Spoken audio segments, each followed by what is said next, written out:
He was untouchable, flashy, cocky, undefeated. Prince Naseem Hamed wasn't just a boxer, he was a phenomenon. For years, he danced through opponents with no guard, no fear, and no equal. But then, one night, changed everything. One fight, one opponent, and the illusion shattered. After that, the prince never truly returned. In this video, we're diving into the fight that buried Naseem Hamed, how it exposed every flaw, crushed his mystique, and sent one of boxing's brightest stars into sudden silence. And later in this video, we'll reveal the tragic reality of what became of him after the fall. Long before he entered the ring draped in sequins and shadow, Naseem Hamed was just a wiry kid from Sheffield with a chip on his shoulder and fire in his fists. Born to Yemeni parents in northern England, he didn't look like the prototypical boxing superstar. But from the moment he first laced up gloves, he made sure no one could ignore him. Under the sharp eye of legendary trainer Brendan Ingle, Naseem was molded into something the UK had never seen before. A showman with real power. He had flash, yes, but he also had an unteachable instinct for violence. By 21, he was already world champion, undefeated, explosive, cocky beyond belief. But he could back every word up with thunder. While other fighters jabbed cautiously and followed scripts, Naseem entered fights like a performer, a street magician, daring you to figure out the trick. He danced, he taunted, he dropped his hands, and then he landed one punch, and it was over. 35 straight wins, 31 by knockout, many of them sudden, most of them brutal. What made Prince Naseem special wasn't just the KO power, it was the way he made you wait for it. His entrances were cinematic. He'd descend from the rafters, ride in on a magic carpet, or moonwalk across the ramp while a crowd of 20,000 sang his name. And then, once the bell rang, he'd toy with opponents like a cat pawing at prey. The danger was always coiled, just beneath the arrogance, and when he let it loose, it exploded. In a sport ruled by seriousness and tradition,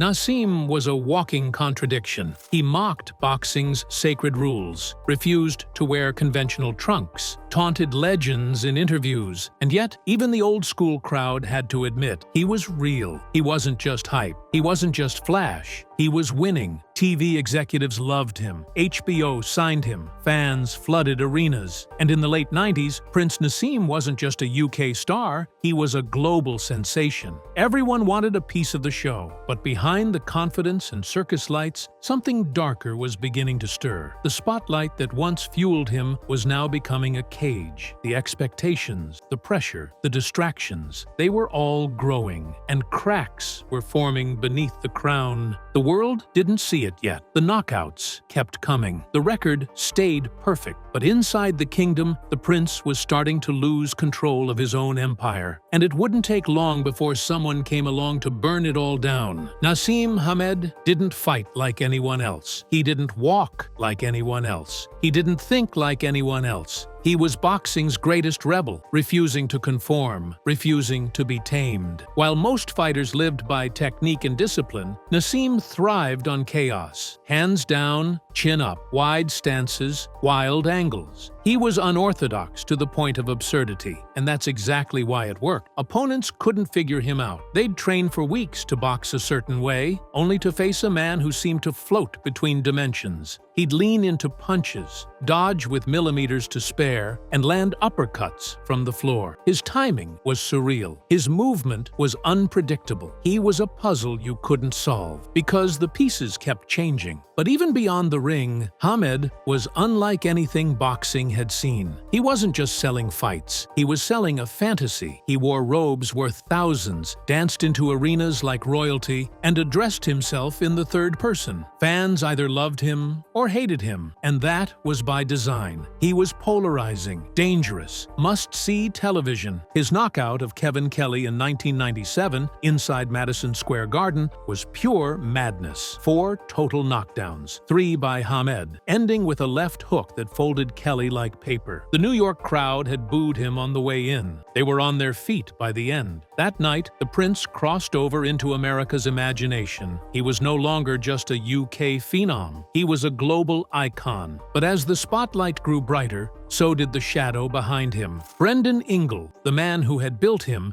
began to lose control of the operation. Tensions rose. Family members started taking over managerial decisions. Ingle's voice, once central, was now background noise. Hamed wanted to call the shots himself. He changed trainers, fired handlers, tried to be the king of his own destiny. And while the knockouts continued, something had changed. The training camps became sloppier. His weight ballooned between fights. Injuries were kept quiet. Critics whispered that he was losing focus, that he was surrounded by yes men, that he was cutting corners. The HBO deal had promised him American superstardom, but even they were beginning to pull back. Hamed's flashy entrances weren't enough anymore. They wanted top-tier opponents, real challenges. And Naseem didn't seem interested. He ducked some of the best, picked easier fights. And even in victory, his performances began to feel hollow. The illusion of invincibility held for a while longer, but the aura was flickering. And when a certain Mexican warrior stepped forward to fight, the fans didn't just want to see if Hamed could win, they wanted to see what would happen if he couldn't. The man who would bring the empire down didn't look like a wrecking ball. Marco Antonio Barrera wasn't flashy, he wasn't loud, he didn't enter with fireworks, but he was dangerous. A cold technician with steel in his fists and a chip of his own. When Barrera signed the contract to fight Hamed in April 2001, the boxing world perked up. Finally, the prince was stepping into deep waters, and no one was sure he could swim. Barrera wasn't coming to dance. He wasn't coming to play a part in Hamed's show. He came to win. In Big Bear, California, Barrera trained like a machine. He studied every feint, every habit, every overextension in Hamed's game. Meanwhile, reports from Hamed's camp were chaotic. He hadn't trained properly. His weight was fluctuating. He was taking shortcuts. The same confidence that had made him a star was now fueling complacency. The fight was billed as Hamed's crowning moment, his chance to silence doubters and secure his place as a pound-for-pound great. But from the opening bell, it became clear this was different. Barrera didn't fall for the feints. He didn't overcommit. He controlled the distance, landed clean, and made Hamed miss over and over. The taunts didn't work. The hands-down swagger earned him punishment. By round 6, the prince looked confused. The crowd grew quiet. The mask was slipping. Barrera didn't just outbox him, he bullied him. In the 12th round, in a moment as symbolic as it was savage, Barrera pinned Hamed's head against the turnbuckle with a full Nelson hold. Illegal? Yes, but it sent a message. Your reign is over. The judges read the scorecards. Unanimous decision. Prince Naseem Hamed, once 35-0, had finally been defeated. And not just defeated, deconstructed, dismantled. He didn't grant Barrera a rematch. He didn't stick around to climb back. He fought once more, uninspired, and disappeared. The fight with Barrera wasn't just a loss. It was the fight that buried the prince. When Marco Antonio Barrera signed on to fight Prince Naseem Hamed in early 2001, most casual fans dismissed him as just another name on the prince's growing list of victims. But hardcore boxing followers knew better. Barrera wasn't a tune-up. He wasn't a hype job. He was a surgical brawler, a cerebral assassin in gloves, a 3-time world champion already, a man who had been in wars and come out sharper. If Hamed was flash and flamboyance, Barrera was fundamentals and fury. Leading up to the fight, the contrasts couldn't have been more glaring. While Hamed was spending time crafting elaborate ring entrances and taking media interviews, Barrera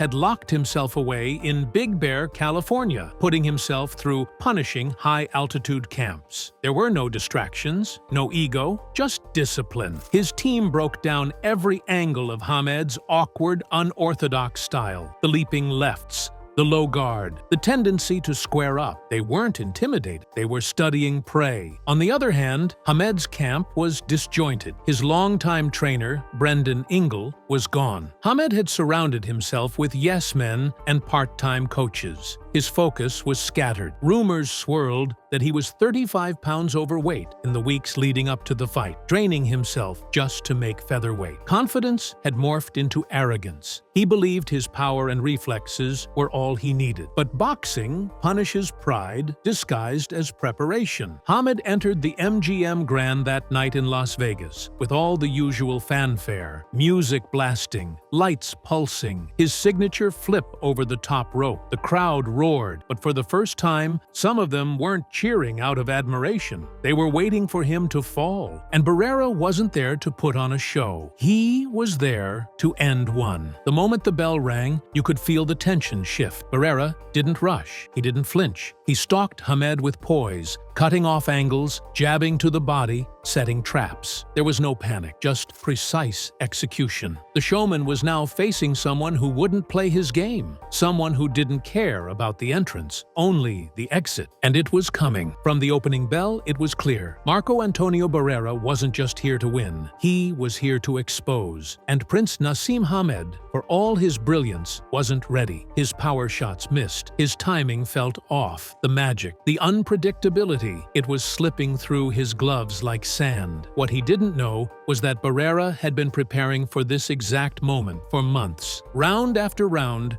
Barrera delivered a masterclass. He neutralized Hamed's offense by staying tight, compact, and intelligent. He never bit on feints. He closed distance when he wanted, backed off when needed. He never got sucked into a brawl. And most importantly, he made Hamed look ordinary. That was the death blow. The prince didn't lose on a fluke. He wasn't knocked out by one lucky punch. He was slowly, methodically unmasked. Hamed grew frustrated. His shots were wild. He swung big and missed bigger. Barrera, ever the technician, countered with crisp combinations and punishing body shots. And unlike past opponents, Barrera never gave Hamed space to reset. He stayed in his face, forcing him into uncomfortable exchanges where his flashy defense didn't work. In the 12th round, the most symbolic moment of the fight occurred. Barrera trapped Hamed in a corner, then slammed him into the turnbuckle in a full Nelson hold. It was illegal, yes, but it was also poetic. The street performer had been pinned. The show was over. The referee deducted a point from Barrera, but it didn't matter. The psychological damage had already been done. The final bell rang, and the tension hung in the air like smoke. The crowd wasn't sure whether to cheer or gasp. Everyone knew what they had just seen. The judges made it official. 116 to 111, 115 to 112, 115 to 112, all in favor of Barrera. Prince Naseem Hamed, 35-0, the man who once declared he'd retire undefeated, was handed his first professional loss. But it wasn't just a defeat, it was a deconstruction, a one-man demolition job of a carefully built myth. For Hamed, the real punishment wasn't in the scorecards, it was in the silence. The stunned disbelief that the invincible, untouchable prince had just been thoroughly outboxed, exposed, humiliated. The worst part? He didn't take it like a champion. There was no talk of redemption, no hunger for a rematch, just excuses. He blamed his gloves, his hand, the judges, everything except the truth. The truth was, Barrera had taken away the one thing Hamed built his entire identity on: aura. When the dust settled and Marco Antonio Barrera's hand was raised in Las Vegas, something even more dramatic happened behind the scenes. Naseem Hamed disappeared. The same man who once demanded all eyes on him walked out of the ring with his head down, and then out of the sports spotlight altogether. The fall wasn't just physical, it was psychological. In the months that followed, Hamed remained mostly silent. His aura had been broken. The phone wasn't ringing like before. The media didn't chase him anymore, and fans, once enraptured, were divided. Some stayed loyal. Others began to whisper the truth they had avoided for years. Maybe he wasn't the next Ali. Maybe he was just smoke and mirrors. In May 2002, over a year after the Barrera loss, Hamed finally returned to the ring against little-known Spaniard Manuel Calvo. The fight was delayed numerous times, reportedly because Hamed lacked motivation. When it finally happened, the result was uninspiring. Hamed looked slow, unmotivated. The same explosiveness that once defined him had faded. He won a wide decision on the scorecards, but the crowd booed. Fans walked out. The magic was gone, and just like that, he never fought again. No retirement tour, no farewell fight, no closure. Prince Naseem Hamed, the man who once said he'd retire as an unbeaten legend, vanished from the sport at just 28 years old. In the years that followed, his absence became louder than any headline. He made rare public appearances, but mostly stayed away from boxing. No commentating, no training, no return, just silence. And in that silence, the legend became something else, an echo of what could have been. A man who had it all: speed, power, charisma, a nation behind him. But the moment he was truly tested, he never came back. Because the Barrera fight didn't just beat Naseem Hamed, it buried him. After his forgettable decision win over Manuel Calvo in 2002, Prince Naseem Hamed walked out of the arena without celebration, without a memorable quote, without even looking back. The arena wasn't filled with adoration. It was heavy with confusion. Boos echoed through the crowd. Commentators didn't know what to say. The fighter who once soared through the air into the ring had barely shown up. No knockdowns, no signature swagger, just 12 flat rounds and a ghost of a performance. Fans waited for a next fight announcement. Nothing came. They waited for a press tour. Silence. Weeks turned to months. The WBO featherweight belt he'd just defended was quietly vacated. No interviews, no comeback plans. The man who once claimed he was the greatest featherweight of all time had exited the sport like a whisper. Some said his hands were too damaged to continue. Others pointed to the weight gain. Hamed's frame ballooned after retirement, and photos began surfacing showing a man almost unrecognizable from his prime. The same discipline that made him dangerous had vanished, and so had the drive. There was no second act, no reinvention, no trilogy, no rival to chase, just stillness. Even promoters didn't push for a return. Frank Warren, who had helped engineer his rise, later revealed that Hamed had lost his edge long before the public saw it. In private, Hamed had grown detached. The fire was gone. The hunger that had once made him train like an animal had been replaced by comfort, luxury, and the illusion that natural talent would always be enough. But the truth was brutal. Talent without obsession doesn't survive at the top. And once Barrera stripped away the mystique, Hamed had nothing left to lean on. No foundation, no plan. He didn't even try to rebuild. Most fighters fight one too many times. They hang on for the paycheck, the crowd, the closure. Hamed did the opposite. He quit before the decline became public, yet somehow the damage was still visible. And maybe that's what hurt most. He left too early, yet still too late to protect the myth. The tragedy of Naseem Hamed's story isn't that he lost. It's that he never came back. Not to fight, not to explain, not to redeem. His legacy, once destined for greatness, now exists as a highlight reel interrupted by a single, devastating night in Las Vegas. Fans who witnessed his rise remember the brilliance, the uppercuts from impossible angles, the footwork that defied physics, the entrances that made boxing feel like theater. But younger fans? They only know the knockout clips, the memes, the night he got exposed. And that's the cruel part of modern memory. A decade of dominance can be overshadowed by a single failure. Barrera didn't just win a fight, he ended a persona. The B-side became the breaker of a myth, and Hamed never reclaimed the narrative. He didn't sit ringside in the years that followed, didn't train young prospects, didn't take the analyst chair next to other greats. For someone who once demanded cameras in every room,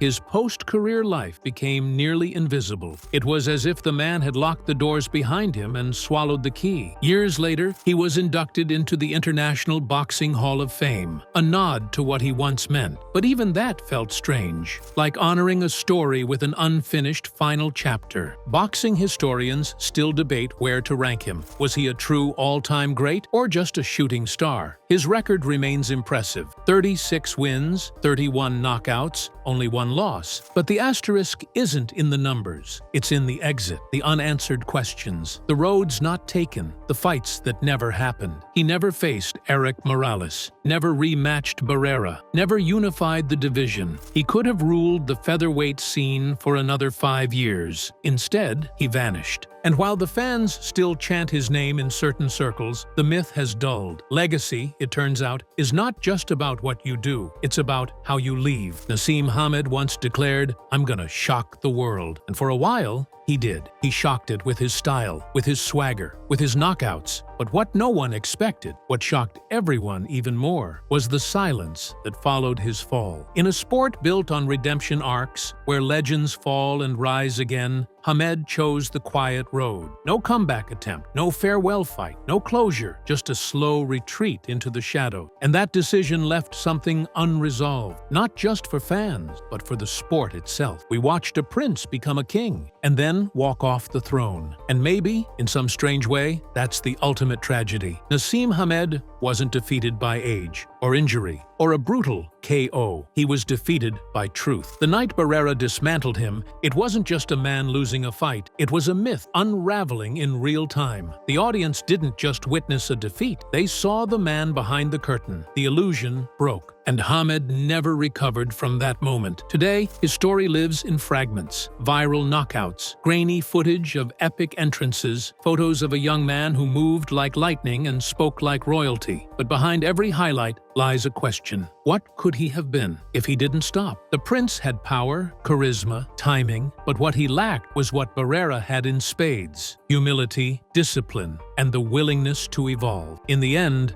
Hamed bet on himself too hard. And when the illusion broke, there was no plan B. He remains a legend, yes, but a legend suspended in time. Not because of what he achieved, but because of what he never allowed himself to become. The fight didn't just bury his record, it buried his will to return. And somewhere beneath the roar of Vegas that night, Prince Naseem Hamed slipped into silence, leaving only echoes of a king who never ruled long enough.